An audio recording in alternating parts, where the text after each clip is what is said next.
All right. Yo, what is up? It is Ryan J. Downey with notfest.com, and I am joined by someone who is very well known in the gaming world and has now made a little splash in the metal world of recent. And that's what we're going to get into all of it because there is, I think, a lot more crossover than people might even realize on the surface. But Carlos, how's it going, man? How's it going, man? It's going. Honestly, I'm happy. I'm very happy. I mean, people love the song, and it's not a genre that is like very marketable, you know. So I'm just very happy that we did something we believed in, and that we have both the street cred of the people that love epic metal and the people that don't listen to it all the time, you know. Yeah, and I want to dig into it. We're going to talk about this metal song that you've made and the amazing assemblage of top tier guests and names who join you on the track. But before we get there, I wanted to chat with you just kind of in general. Music. Were your parents into music? What kind of music was on around the house? Do you remember at what point you discovered something where you were like, I love music? And at what point you knew that it was going to be a big part of your life? Well, to be honest, I'm like a closet singer. Maybe I made up that word now. But I've always like, so in high school and everything, I saw people like my friends or like friends of my friends that were putting together the bands and like playing and stuff like that and singing. I was like, every single time I was like, that melody sucks. I was like, I can sing better. And I was like, this, I had that in my head, but I never actually did it. I don't exactly know why. I'm not someone like shy or anything, but I don't know. Maybe my parents were not into at least the creation of music per se. My dad, however, got me into 80s rock. He would, I remember, which by the way, like, some of my favorite bands, like Dire Straits, like, people like Janis Joplin and Eric Clapton and stuff like that. I mean, that's the stuff that my dad like classic rock stuff. Yeah, of course. Yeah, classic rock. And to me, I grew up listening to that and I grew up loving it, and I always said to myself, I got born in the wrong timeline in terms of like music. So yeah, it's funny because then I got into gaming, which funny, my dad got me into gaming too. Oh yeah. And yeah, he did. When I was like 10, 11 years old, he was playing with his friends from work, a game called Half-Life Online. And so I was sitting on his lap while he was playing, and that's how it all started, that was my first ever multiplayer game. But even before that, I remember very, very vividly a moment when I was 2 years old or 3 years old. I must have been that young, and I was in our first home together with my parents, like in a very small flat somewhere. And then my dad was always whistling. Actually, he loves to whistle. And so I remember I was in some stairs, and I very vividly remember this moment. It's hard to believe, but it's true. And maybe I was like 3, maybe around that age. And I was like trying out like different, like with my mouth, like different ways to make the whistle noise until it came out. And after it came out, it was just, since then I'm whistling every day at all times, and like I can make music with my body. I'm just musical ever since then, and yeah, I love in my free time or in my hobby time, I'm taking a shower or whatever, just create music out of nowhere. And I have a game with myself that I give myself a topic, a theme, or a level of energy, and I create a song for it, regardless of the genre, and I do it like very often. So I don't know. I've always been musical like that, and I think in music, yeah.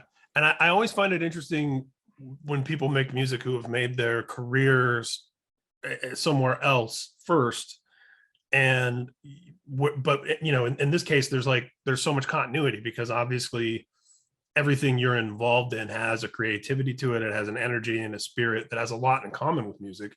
And I think the metal genre in particular, and you could say this about other genres as well, like hip hop comes to mind, but where there's a community built around the music. So it's not just like someone that's like, oh, I really like this Adele album, or I really like, whatever, but it's like, the Monsters with Lady Gaga and the Maggots with Slipknot and the, these fandoms, the Kiss Army, where there's a whole culture that kind of comes up around it. And that is so analogous to gaming. I mean, that's exactly like multiplayer games and gaming leagues and all of that. Yeah. Yeah, for sure. One of the reasons why I think actually specifically epic metal was so good or so prominent within gaming is because some of your favorite players in the world, whatever the game that might have like 30 to 100 million players, they actually either themselves or their editors or people that are fans of them create highlight reels of their best plays. And so what's the best genre to hype up those moments? Epic metal.